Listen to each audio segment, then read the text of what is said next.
देश में कोरोना संक्रमितों का आंकड़ा 71 लाख के पार हो गया है। वहीं 710 लोगों ने इस महामारी से अपनी जान भी गंवा दी है। हालांकि इस बीच राहत की खबर ये है कि देश के एक्टिव केसेस में 21 दिन की सबसे बड़ी गिरावट देखने को मिली है, जिसमें पिछले 24 घंटों में 25,000 केस कम हुए हैं। दुनिया भर में कोविड-19 महामारी के कहर के बीच कोरोना वायरस की वैक्सीन बनने की कवायद अभी भी जारी है, लेकिन इस रेस में सबसे आगे रहने वाले जॉनसन एंड जॉनसन ने दुनिया को एक बड़ा झटका दिया है। दरअसल जॉनसन एंड जॉनसन ने अपनी कोरोना वैक्सीन के ट्रायल पर रोक लगा दी है।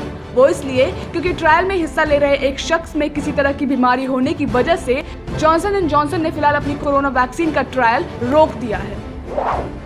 अमेरिकी राष्ट्रपति डोनाल्ड ट्रंप के स्वास्थ्य के लिए उपवास कर रहे उनके भारतीय फैन बूसा कृष्णा राजू की दिल का दौरा पड़ने की वजह से निधन हो गया है। दरअसल ट्रंप के कोरोना संक्रमित होने की खबर से कृष्णा बहुत परेशान थे और उन्होंने अपने फेवरेट लीडर के लिए जल्द ठीक होने के लिए उपवास रखा था। कश्मीर में केंद्रीय एजेंसियां आतंकियों की तरफ से पैदा किए जा रहे धार्मिक शिक्षण संस्थानों पर कार्रवाई करने की तैयारी में जुटी हुई है।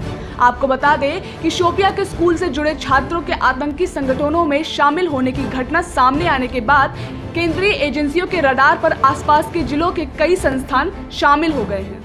वहीं सूत्रों से मिली जानकारी के मुताबिक इन्हें पाकिस्तान समर्थित संगठनों से पैसा मिलता है।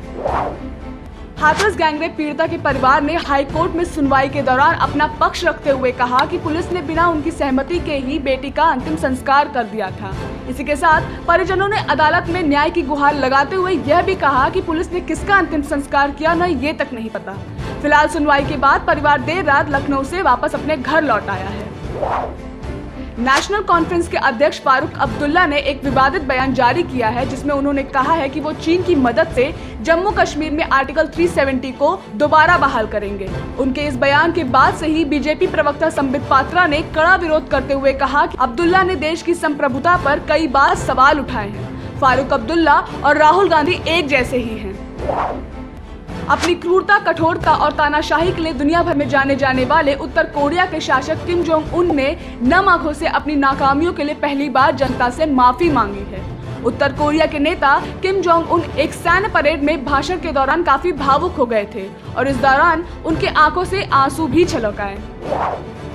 कोरोना संकट के बीच दुनिया पर मंडरा रहा विश्व युद्ध का खतरा रूस के प्रयासों से टल गया है।